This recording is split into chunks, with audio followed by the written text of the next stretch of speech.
이 시국에 무슨 집을 삽니까?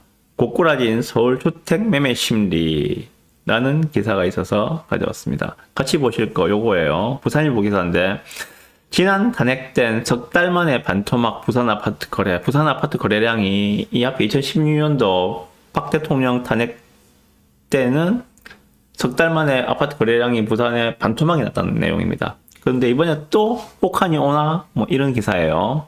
둘 다 공통된 내용이에요. 같이 한번 보시면. 자, 서울 주택 매매 소비 심리 지수가 뭐 4개월 연속 하락하면서 상승해서 보합 구민을 전환했다라고요. 서울은 지금 주택 구매 심리 자체가 좀 많이 싸늘하게 식었다. 좀 이렇게 보시면 될 것 같고요. 최근 탄핵 정국 돌입으로 시장 불확실성이 커지면서 향후 관망, 침체장이 당분간 이어질 거라는 전망이 나온다. 예, 이게 지금 아마 대부분의 그 소위 말하는 전문가분들이 하시는 전망이 아닐까 생각합니다. 예. 제가 저번 방송에 말씀드렸습니다. 이번 탄핵 정국은 6개월짜리 변동성을 가지고 있는 시한부 변동성이다 라고 말씀드렸습니다. 예, 그 기간은 6개월짜리다. 그 근거를 말씀드린 게, 예, 헌법재판소에서 탄핵이 인용되기까지의 기간, 그리고 그때부터 만약에 대통령 선거를 다시 하게 된다면은 그때까지 걸리는 기간, 길어도 6개월짜리 변동성이다 라고 말씀을 드렸습니다. 그럼 그 변동성이 기한 동안에는 사람 심리는 그런 거겠죠. 이 기사에서 보시다시피, 예, 이 시국에 뭔 집을 사느냐, 이 말은 뭔 뜻입니까? 이 말은 아무래도 내년 되면은, 예, 전국 여수선하니까 집 살 사람도 없을 거고 가격이 좀 더 떨어지지 않을까? 좀 더 기다리면은 좀 더 싼 가격에 집을 살 수 있지 않을까? 이런 심리가 반영된 내용이겠죠. 예, 저는 그렇게 생각합니다. 뭐 아니라 생각하시는 분도 있겠지만은 저는 그렇게 생각하거든요. 지금 기다리는 이유는 뭔가? 예, 거래 자체가 많이 꽁꽁 얼었다고 그랬잖아요. 그죠? 그러면은 거래가 꽁꽁 얼어버렸으면 꼭 팔아야 할 물건들은 가격이 내려올 수밖에 없을 거야. 좀 더 기다리면은 싸게 잡을 수 있겠지. 뭐 이런 생각을 하고 있는 것 같아요.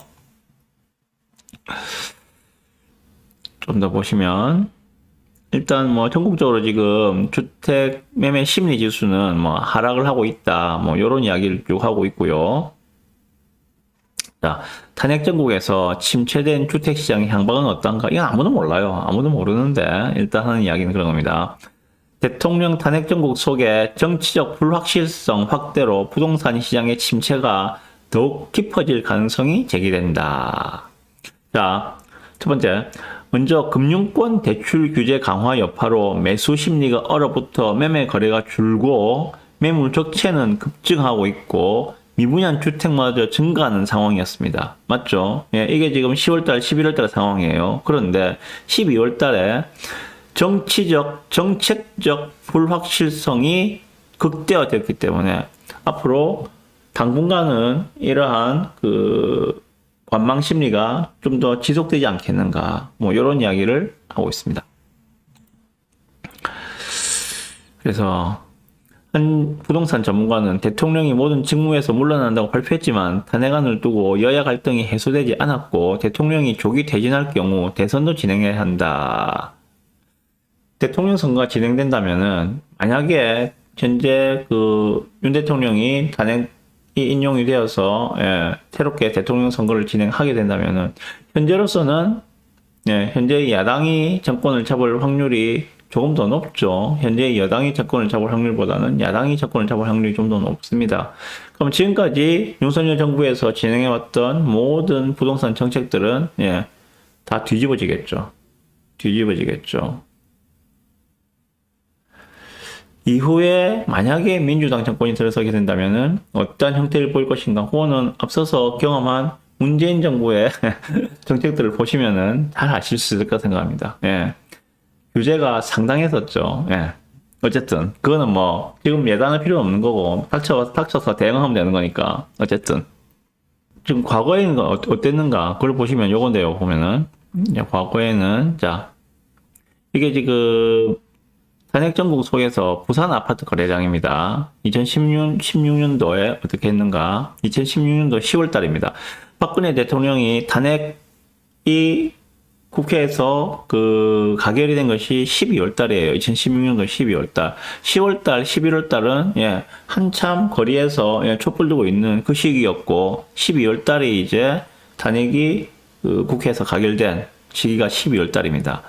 1월 달 딱 보니까는 가결되고 나서 거래량이 확 줄어들었죠. 그죠? 이 부산입니다. 부산의 거래량이 그전에는 뭐 6천 건, 5천 건 이러다가 3천 건대로 확 줄어들었죠. 자, 이번에는 24년도에는 뭐 촛불 들고 그런 거 없었잖아요. 그죠?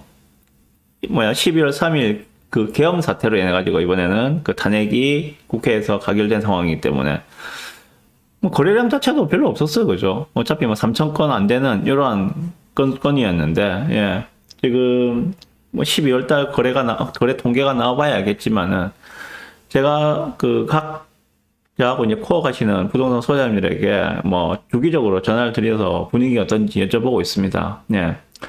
올해 가장 거래가 많이 됐다고 하는 단지 중에 하나가 그 동네 레미안 아이파크인데, 거기에서 하시는 소장님께 여쭤보면은 11월 달부터 거래가 거의 뭐 잘 안 되더라. 그런데 12월 달에서는 완전 절벽이다. 좀 이렇게 말씀하고 계시거든요. 전세마저도 잘 안 되고 있다라고 이야기를 하고 있습니다. 그거는 좀 이따 다시 말씀드릴 건데, 어쨌거나 지금 부산에서 부동산 현장에서 느끼는 분위기는 12월 달은 사실상 거래 스톱이다. 좀 이렇게 보시면 될 것 같습니다. 그래서 요거 가지고 제가 좀 드리고 싶은 말씀을 좀 드려보겠습니다. 자, 정치적 리스크로 불확실성이 커져서 당분간은 관망세가 좀 이어질 거다. 이런 전망이 뭐 주를 이루고 있고요. 이전 탄핵 정국에서도 탄핵안 가결부터 헌재 판결, 대통령 선거까지 기간에 소강 상태를 보인 것도 사실입니다. 그런데 이것들도 지금 보면은 불확실성이 해소되고 난 뒤에는 다시 거래량이 급증을 했습니다. 그런 부분도 좀 염두에 두셔야 될 것 같고요.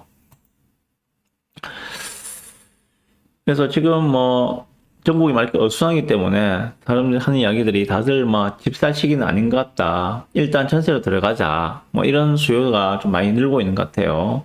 혹은 또 내년 상반기에 더 싸게 살 수 있는 기회가 올 수 있으니까 일단 기다려보자 하는 이런 수요도 당연히 있겠죠. 앞에서 말씀드렸지만 이번 탄핵 사태의 변동성의 유효기간은 대략 6개월짜리라고 보시면 됩니다. 그래서 이 변동성 구간을 매수 전략으로 활용하시는 것도 방법인 것 같다. 내 집 마련을 고민하시는 분들은 이 변동성 구간을 최대한 활용하셔서 조금이라도 싸게 내 집 마련을 할 수 있는 기회로 삼아 보시라 하는 생각이 듭니다.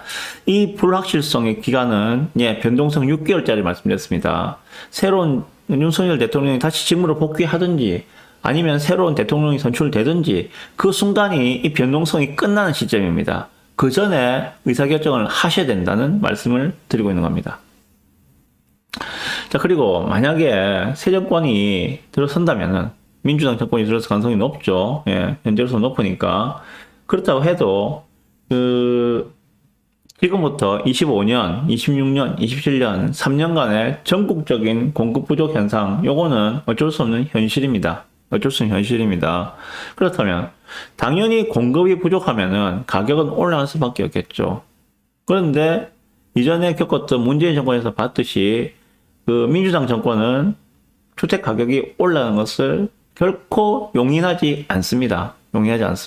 어떠한 식으로든지 막을 할 거거든요. 그렇다면은 공급이 줄어드는 거는 어쩔 수가 없잖아요. 그죠? 이전에 뭐 김현미 장관이 이야기했듯이 아파트는 빵이 아니라서 찍어낼 수가 없기 때문에 어쩔 수가 없어요. 새 정권이 들어와서 뭐 인허가를 내고 착공을 한다 하더라도 최소한 3년 뒤에 입주 물량으로 나오는 거기 때문에 25년, 26년, 27년 3년간 입주 물량 구간에서 당연히 공급이 줄어드니까 가격은 올라갈 것이다. 그러면은 이 올라간 가격을 상쇄하기 위해서는 수요를 그만큼 더 줄이는 방법을 택하게 되겠죠. 수요를 줄이는 방법은 두 가지를 말씀드렸습니다. 대출 규제와 세금입니다.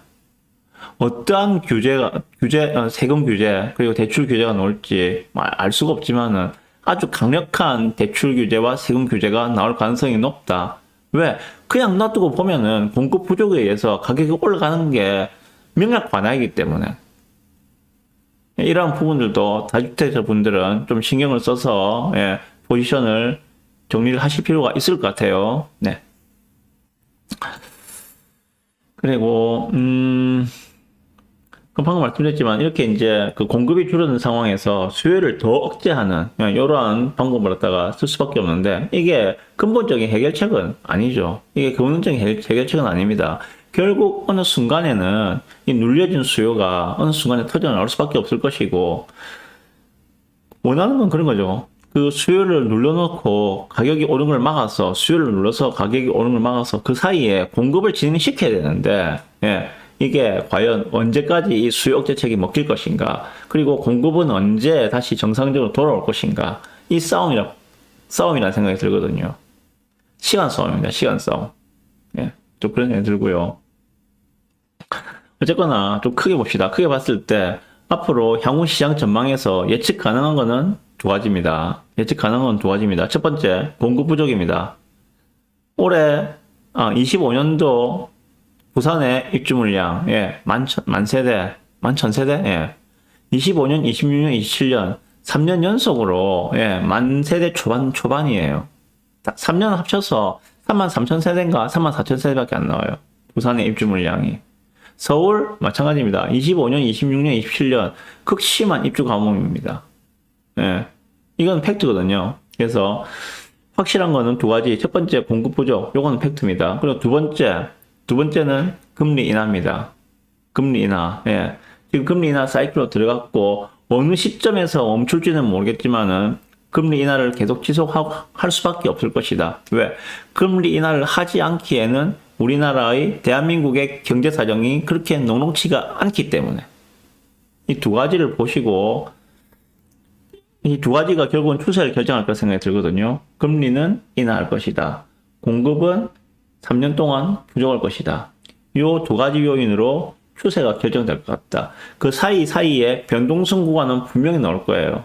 나올 겁니다.